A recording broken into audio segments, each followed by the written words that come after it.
For more awesome content, like and subscribe now. Do it now, or I'll hunt you down. Smash like.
Yeah, that'll do.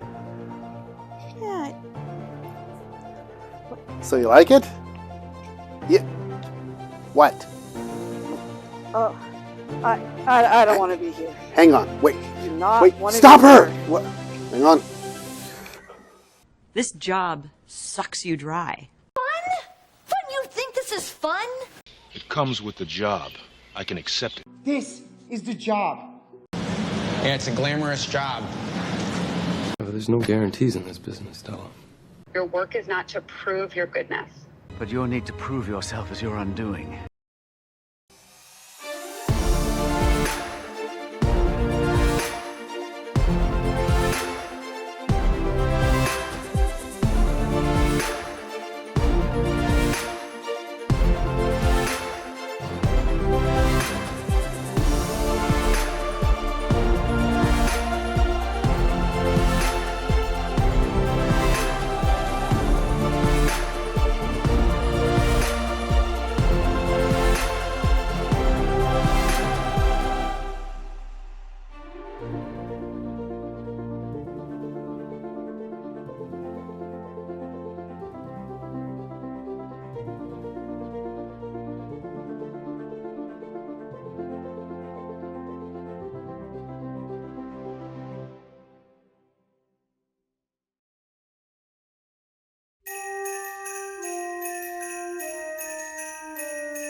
All right, so here I am backstage. This is the final part of what we worked on. Now I know I haven't been on YouTube for a while. And as you can see with the photographs, this is what I've been working on. This takes a lot out of you. And you can see the sets are pretty large and rather ambitious, as you might say. But this is the part that we're at now. This is the job that I do. I'm the one that works on making the sets, making everything work, making everything look what they're supposed to be doing. It all comes together now. So the back part that we see, or that a lot of people don't understand, is we as artists really we're not recognized. The builders are, everybody else is, the sound, all those people. But that's the way of the business, the way it works. So tonight we open up. This will be the hard opening, I guess they call it, for what we're doing on the Thomas Road Christmas Spectacular. And as I said, this is the biggest set that our company puts together. And having to get all this together and put it, you can see all the work behind here. You got all the actors here that are working on the whole thing all together. And this is what we do. We put everything as the artists and put the whole set together. Now, starting in the new year, we will be back on schedule again, working on what we're doing and getting everything together. But on this episode, what we're going to talk about is about how color works and how brown is more of a neutral, not really a color like on the color wheel, and why it's not on there. So we will be up there and we will be working on getting everything else together and how it works into paintings and how we get that, because that eventually leads up to these sets. But we have to take one step at a time. So let's head out and let's get started.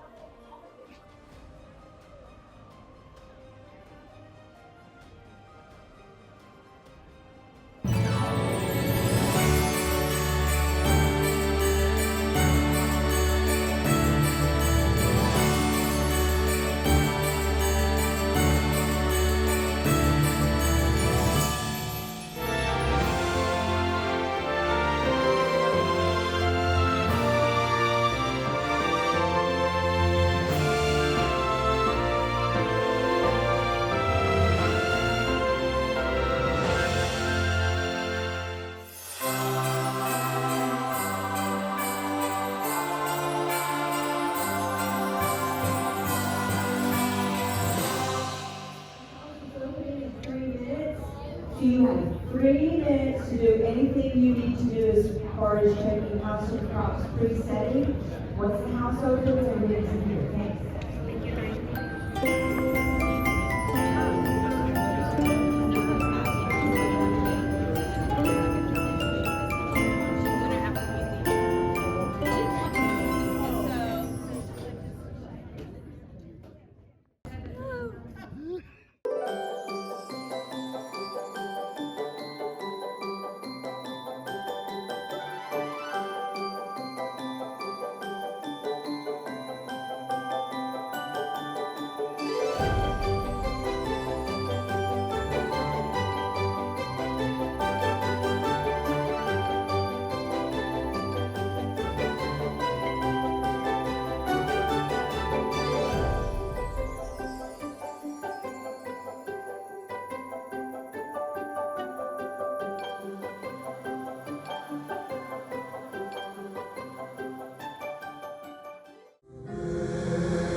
So one of the perks that I usually get in being in the Thomas Road Christmas Spectacular is I get to be part of the ensemble. I've been involved with this for about 9 years. And this year I play a homeless guy. Well, he's supposed to be a bum. But I developed a character where he was a successful businessman, but he lost his wife about 3 years ago. And he never really got himself back on track. Everybody in Harmony Falls, which is a small town that we're supposed to be in, knows him, and he's a very lovable character. So He misses his wife very much, and he knows he's going to be with her again. They both know the Lord very well, and they're both Christians. So he's just trying to keep afloat, and he's moving along, but he's in the background. There's one scene where I dance with a mop, and that mop is basically representing my late wife. So anyway, that's part of the fun things that I get to work with, which is working on this. So we'll move on.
What a year, huh? Well, we're back. And technically, this was supposed to air last year. Let me fill you on what happened. First of all, everything went to Hades in a handbasket. We were supposed to do 3 sets, which we did. We did the Thomas Road Christmas Spectacular. We did Forest Dance Academy. And we also did Liberty High School. We had 3 sets. We had everything planned out. And then my apprentice got sick for 2 solid weeks. That threw us off. Now remember when I said I'd be back after a month we were off and then I would come back? That didn't happen. Here's what happened. We fell behind schedule because she got sick. No fault of her own, but that's what happens in this business. And with that happening, we had to do the sets for all 3 of these, myself and my wife, plus she had to do her job. So you think we would be caught up with that? Oh, no. We spent some 24-hour days trying to get everything put together. And then I got sick. I was out for a week. I was laid out.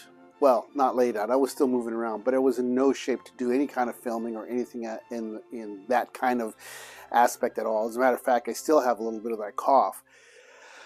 But anyway, we're back. So this is actually airing on the new year, but everything that you saw happened last December, right before Christmas, and that's what happened here. So we're starting off with the new year. Oh boy.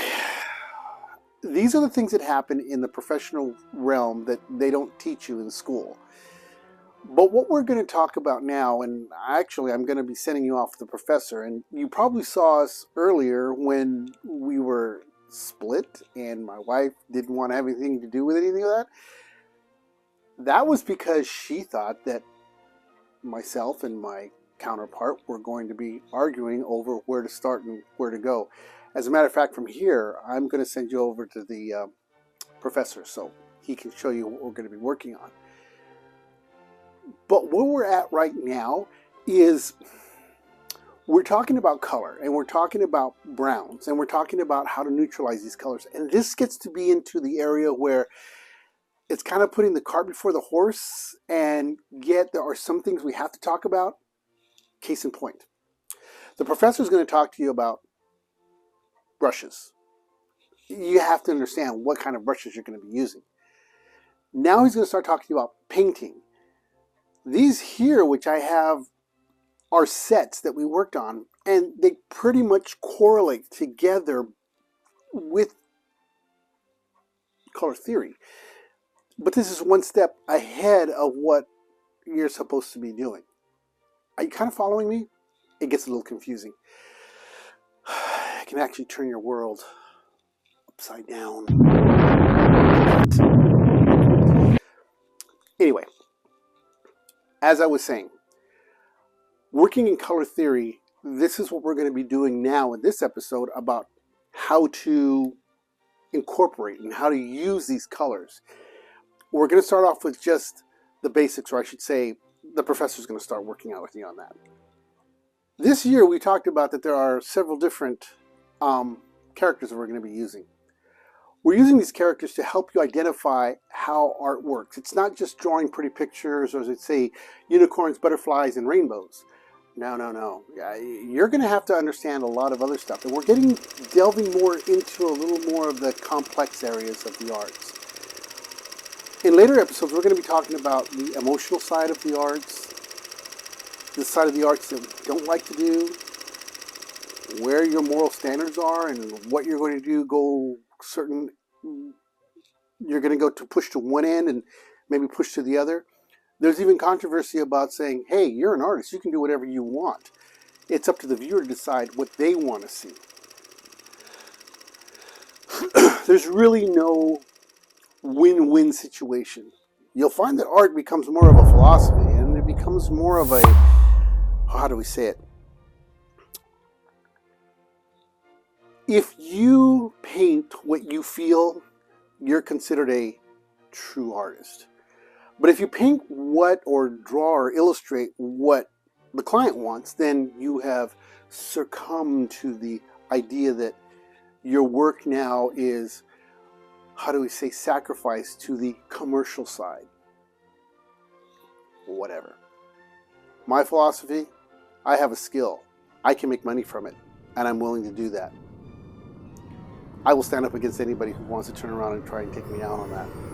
Because those who are just talking about pure art in their state, you see them usually scrambling up for finding out where they're going to get their next meal, or how to get themselves with a roof over their heads. Yeah, you can paint with just your feeling. You can do all of that. But if you have a God-given talent that you're able to do something to make money with, why not use it? That kind of philosophy in my book goes out the window. So if you're here to just talk about the idea of art is just what I feel, it's a little bit more than that. Anyway, you're going to be able to see that. But that's where this introduction to color theory starts working with everything that we have here. Everything you see behind me that we're working on deals with color theory. It deals with how you're going to work with it and where you're going to work with it. So when you take all of these elements together and you pretty much work them into your work, you're going to find it's going to excel your work even more. Now, in this episode, the professor is going to talk to you a little bit and demonstrate a little bit about Bob Ross. Now, as I said before, I'm not capping on the guy. We're not doing that at all. In fact, we like the way he works because he's able to get to those people who basically just want to learn how to paint. They just want to be able to understand how to work. Now, here is where the problem lies. You will find tutorials about everybody. Everybody is copying Bob Ross because he's made a niche. Here's the problem. Art is like cooking. Not everybody likes McDonald's or Chick-fil-A. Not everybody can afford a grand gourmet meal, a 7-course meal at a very fine restaurant. Art is that way as well. We all have our different styles. The problem with working with Bob Ross is that he is showing you, let me retract that, it's not a problem. He even admits it. Don't follow what he's doing. He's trying to give you a basic fundamental of how to work. There are different styles, different techniques. I mean, Henri Matisse, his work doesn't look anything like Pablo Picasso. And his work doesn't look anything like Cezanne. And Cezanne definitely doesn't look anything like Caravaggio. You see where I'm going with this? You are probably familiar with artists like Brunelleschi. You're probably also with the greats, as we talked about, Michelangelo, Leonardo.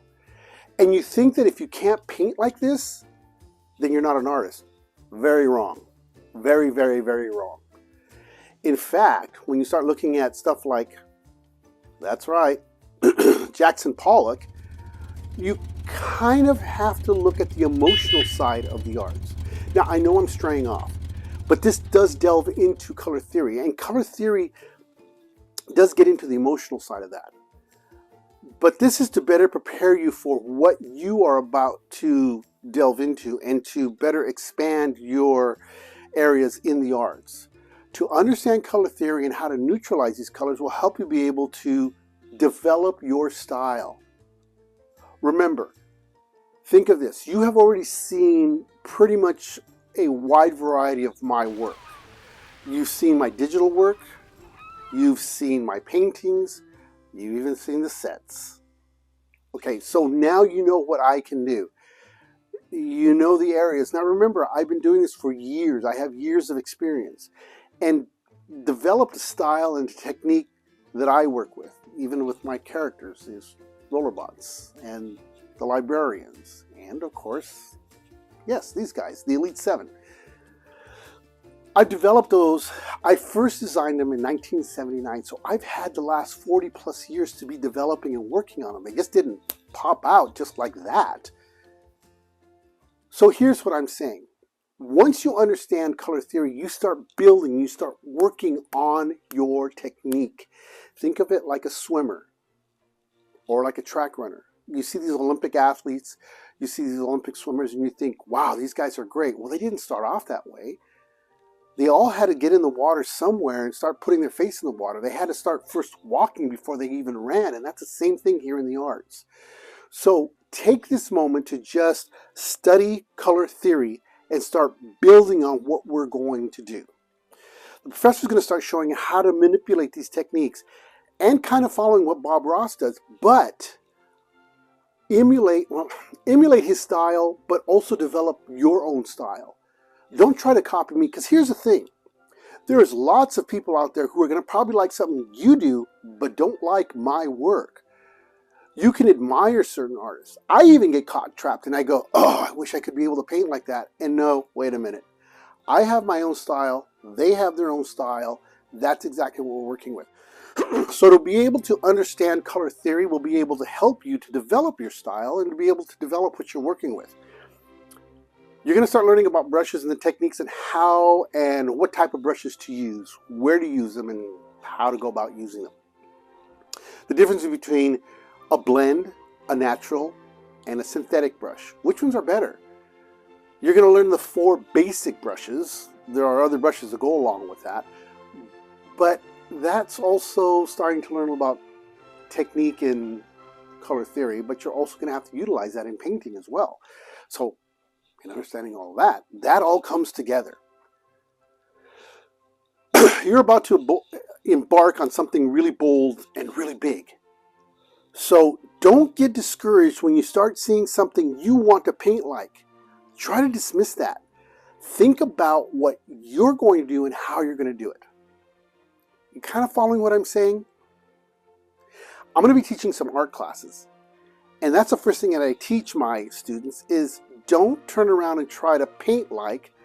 Try to build what you have in your own plethora or your own style and technique in which you're working with. Okay, I'm going to send this over to the professor. Hey, are you ready? Oh yeah, I'm ready. Good. He's ready for you now. And he's going to start talking to you about how these techniques work. We'll probably jump back and forth here and there and be able to work with each other, but you'll see how all this ties in.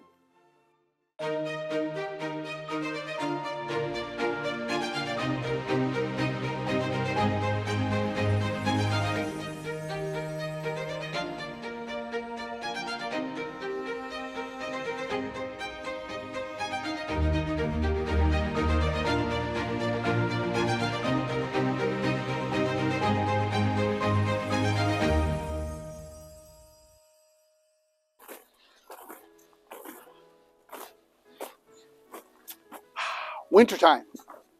Yeah. You know, we're almost full circle for almost a full year now. But, yeah, we're now at the winter season. And just like my partner over there said, or my counterpart, I should say, it was a rough ending of the last year. But hey, we're starting off 2022, and where did that come from? 2025. I just reverted. Oh, anyway, back to 2025 here. We're going to be working on color theory, and we're going to be working on neutralizing. And the way we're going to work on this is that we are going to, well, basically work on painting. Now, just because we're working on painting, I'm going to introduce you to some brushes, as my counterpart said, as Newfie told you. But this is just to give you an introduction to painting, and just to kind of touch up on that. But remember, this is color theory, so we're going to show you how to mix these colors, but painting is probably the best way to utilize color theory. Now, I'm going to use the illustration of Bob Ross, and as we said earlier, it's not because we're trying to cap on the guy or try to do anything. No, not at all. In fact, many of the masters, a lot of them, had flaws in their work. For instance, take this painting by Caravaggio. If you see Christ here lying on the ground, it is physiology. The physiology in this is wrong. It really is. Now, if you know anything about physiology, and I'm only using this as an example so that you're aware that everybody makes themselves, self-included, in our work. So I'm not just trying to disrespect Bob Ross. And I keep emphasizing that because what we're working at is that he works on raw color. And what I'm going to do is actually show you how to work neutralizing colors to make your images look more realistic. But back to Caravaggio, as I was saying, let's make this quick because we don't have much time. Take a look at the Christ lying on the ground. Now, Christ supposedly had been dead for several hours. Now, if you know anything about the physiology of the body, you'll know that the body, this image is lacking lividity. Now, whether he did this to respect Christ or because he didn't understand the physiology of the human body, lividity is how they determine the position in which the body has died. In other words, once the body dies, the fluids and everything run to the lowest parts of the body. In this case, Christ had been standing up on the cross. So technically, in this drawing, this painting, all the blood and fluids should be from the hips down. In other words, his legs should be bloated. They should look swollen, black, blue. All the blood should have been swollen there. It doesn't show that. Number two, look at his hands. Veins. He's been dead. The only reason you have veins is because the heart is pumping. There's no veins should be shown. As a matter of fact, it should just be a flat, almost translucent hand. But I'm bringing that point up to show you that even the masters made mistakes and flaws in their work. The one who really admits to that is Norman Rockwell. Norman Rockwell will say, oh, I've made mistakes here and there, and he's one of the most prolific illustrators in America today. If you're not familiar with Norman Rockwell, you should take a look at some of his work. He was really known back in the 30s and 40s for his work, Americana, as you might say. All right, let's get inside, and that's one beautiful sunset. And let's talk about color theory, and even eventually going to be working on stuff like clouds and skies and snow, how it's not all just white, and how the colors behind me, there's really no black back there. Yeah, I know. The fence, right? Well, that's man-made. But anything else that you see in nature, black doesn't exist. All right. It's beautiful out here. So let's get inside. Come on.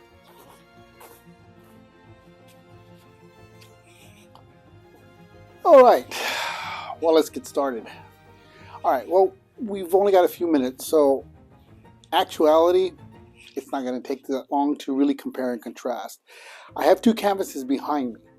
One I'm going to show you in using just the blue and white method, and we're going to use a sky because that's probably the most common thing to use in landscapes.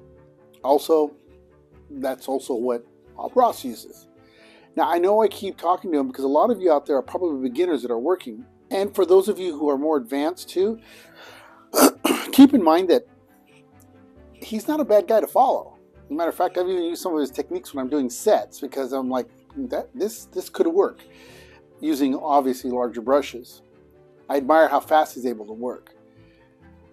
But we're not really painting, so let's not focus on the painting. We're studying art as a color, in the color theory realm rather than the painting realm. We're going to be doing some painting, but this is kind of an introduction. All right, well, first you're going to need one of these wide brushes, and that's going to be to cover a lot of the big area. The other thing is you always want to use larger brushes, especially when you're working with larger areas. These size paintings here are medium size 18 by 24 paintings, canvases. They're about your average moderate size. For me, these are small because I usually use relatively big paintings. The next brush I'm going to use is a filbert, and this is a number 12. Now, Newfie had also said that I was going to talk to you about brushes, and that's true, I am. There are three types of brushes. There is a synthetic, there is a blend, and there's a natural. Now, out of those three, the two that are worst or the two that are terrible are a synthetic and a blend. A synthetic brush is exactly what it means, synthetic. It's made from synthetic fibers. It's not natural. The best type of brush to use is a natural brush. Horsehair, hog's hair, camel hair, squirrel hair. And of course you get into some of the more elaborate and more expensive brushes such as sables. And again, we're going to talk more about those later on. But you want to get yourself a natural brush, a size 12. Don't go any smaller, especially if you're practicing on something like this. The size of canvas you want to use, 18 by 24. This would be a perfect size for you. Usually at Hobby Lobby, not a sponsor, you can find them in packs, and that would be great because you can practice on one, gesso over it, go over it again. All right, so let's go over the kind of demonstration and what we're going to do. Now, normally what I usually do is I have a palette with me that I usually have with me. But being not painting, I'm only working on the color theory exercise. I have the paint on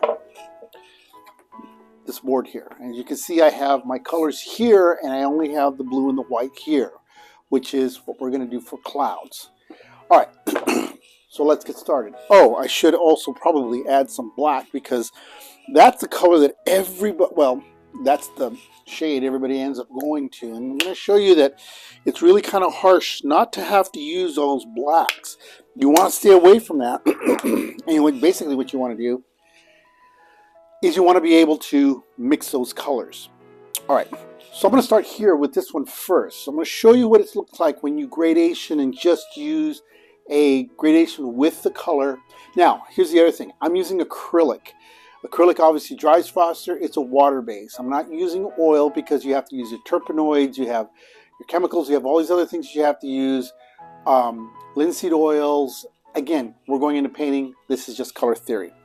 All right, so what I'm going to first do is I'm going to take my brush and I'm going to stick it in some water here. And I'm going to thin out my blue. So it's like almost a wash type. So it's easier to work with. And now what I'm going to do is I'm going to paint the whole canvas. Now, from this point, normally what a beginner usually does is the next step is, hey, let's lighten this, right? So what they're going to do is they're going to add white to it. So I'm adding my white and I'm blending this down.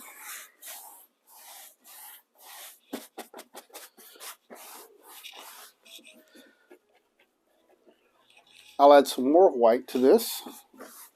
And I'll bring it across this way. That's better.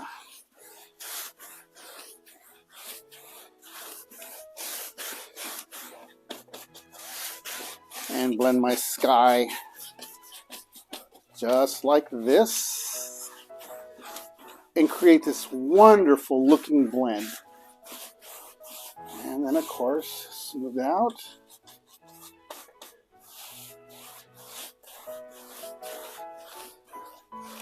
Just like this. For all intents and purposes, really, that's a nice gradation. It looks good. It's a smooth blend. It looks great, right? And basically, if you're looking at that, yeah, that would be terrific. Now, the next step you're going to probably add to that is you're going to add your clouds. So what you're going to do is you're going to add your white, okay? So we'll say that our light source is coming in from this direction here, and we're going to add our clouds.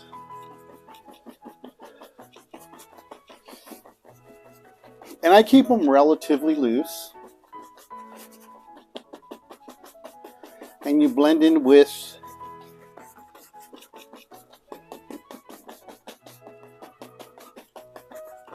your color of your white. Add some more white to have some more clouds in the forefront here. And voila. Now, the next step that you're going to probably do is you're going to add some black.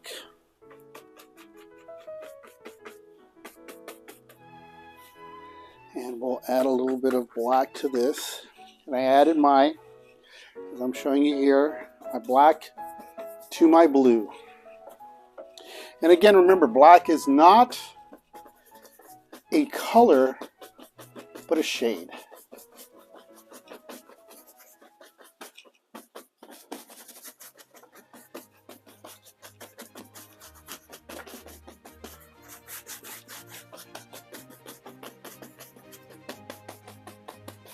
And there you have your magnificent looking clouds. A wonderful sky. Come back. I'm going to add some white here for some highlights. And voila. Not bad, huh? That's only using the blue, the white, and the black. But we can make this look more dynamic by neutralizing our colors, which I'm going to do on this canvas. Now, you can see how I've worked this. I've made it look really good. Now let's watch what happens when we neutralize our colors. I'm going to go back again and I'm going to add the blue.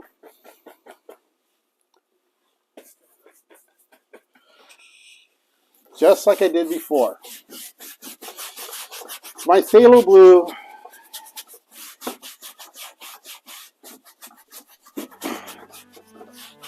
And I'm painting my entire canvas with my phthalo blue.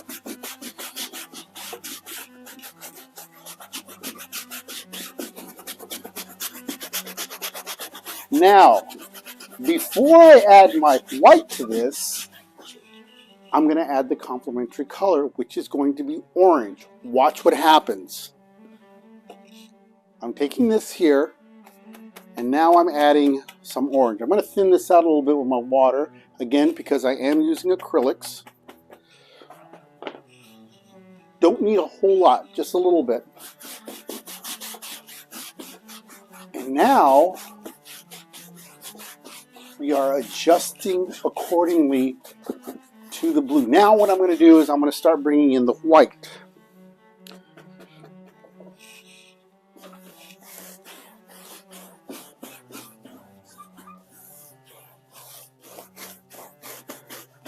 Now, if I want to neutralize my sky even more, now this is a much deeper blue, I'm going to add some more yellow, orange.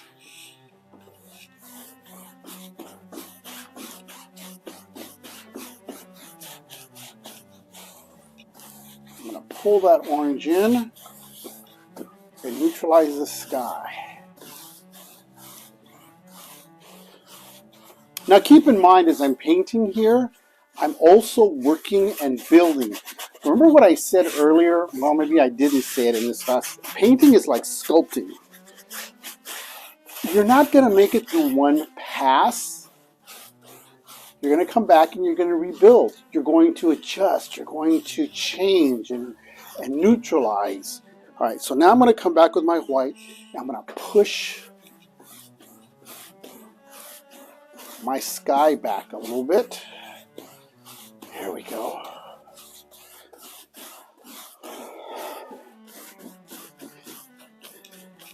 It doesn't make the color of the blue look so raw.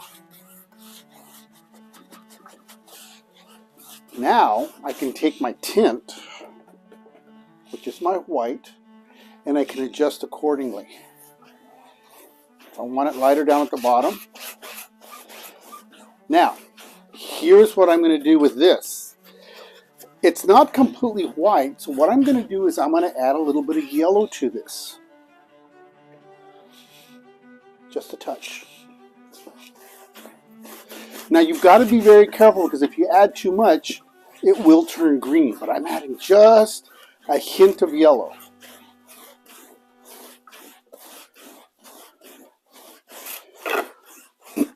That gives this a little more dynamic to the bottom of the painting.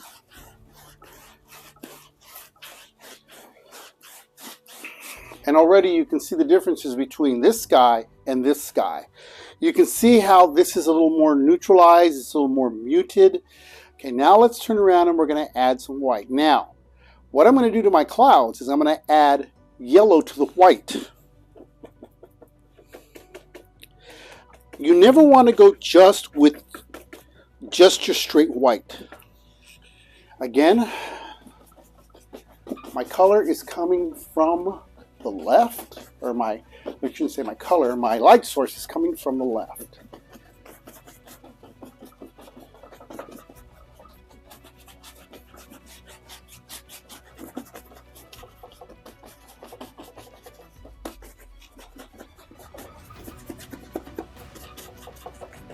Now, I've added my first layer of clouds here. What I'm doing now is I'm pushing that cloud out a little bit more. I'm giving it more dimension. I'm pushing it back further. Now I'm going to come back with some white and hit some highlights where the sun is hitting. And I'm staying loose. There's my first layer of clouds. Now what I'm going to do is underneath here, I'm going to come back and I'm going to take my red with my blue. That's going to add the purple. Let me show you here. Taking my red, adding some blue, adding white. Now watch. That's going to create the darks at the bottom of the clouds and back in the corner. Still not using any black and keeping it loose.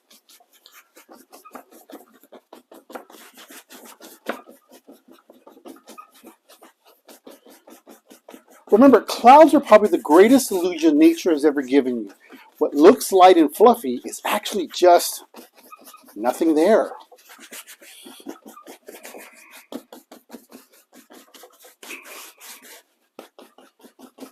I'm going to come back with my white.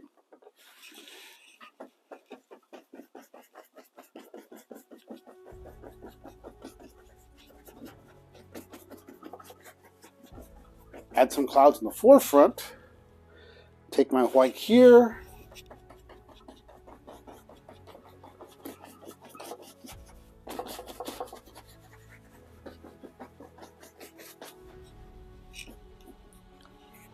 See the difference? This is all based on using color theory and how to mix your colors. You can see the painting on my left here tends to be a little more soothing. It seems to be more natural, whereas the colors on the right look more artificial because you're not using any of these colors that you should be using. You're just using the black, the white, in other words, the tint and the shade, and you're also using the blue, the pigment. Here we're using a mixture of neutralizing colors and pushing things back. If I were to add more blue, or excuse me, and more orange, and then push that back with the white, that's going to diffuse the sky even more and send it back. Therefore, your foreground and your images on the front are going to stand out even more. Okay, we're going to go on the next step. Not today, but on the next episode, we're going to build a little bit more on this. This is going to give you a start.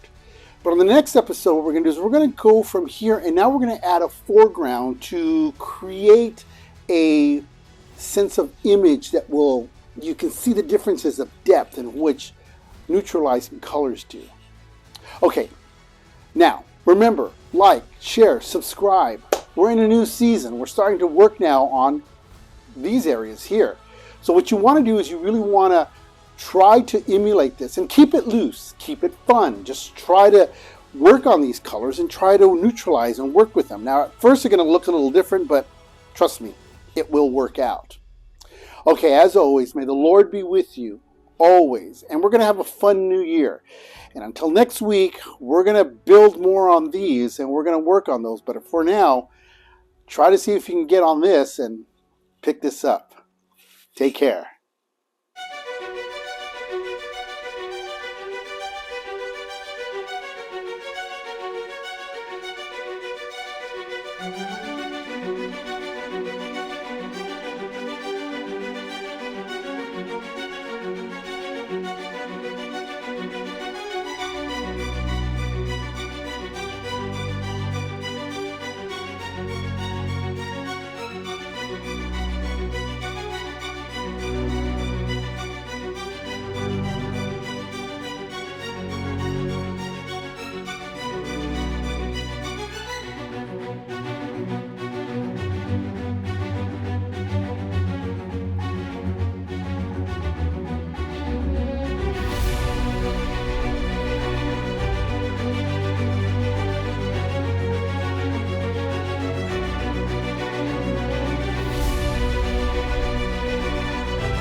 Pantarabamba!